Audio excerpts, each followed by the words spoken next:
Wakazi wa Magumu katika eneo bunge la Kinangop bado wametamaushwa kufuatia kisa cha watu wasiojulikana kumuua mtoto wa miaka 11 na kumkata kichwa.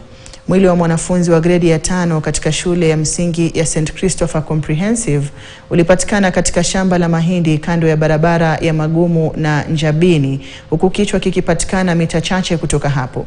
Kwa mujibu wa mamake, mtoto huyo aliungana naye kwenye shamba lao mapema kabla ya kuondoka kwenda kununua bidhaa katika kituo cha biashara kilicho karibu na hapo siku ya Jumatano jioni.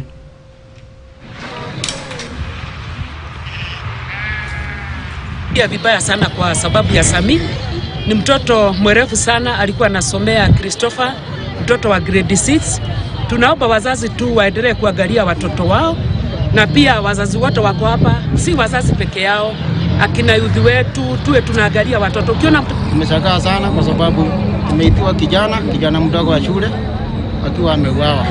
Na hii ni vibaya sana. Yule mtu amefanya na hii kwa hiyo kitendo, tutajaribu juu chini ili tusikiane na serikali ili mambo yote iwe sawa sawa.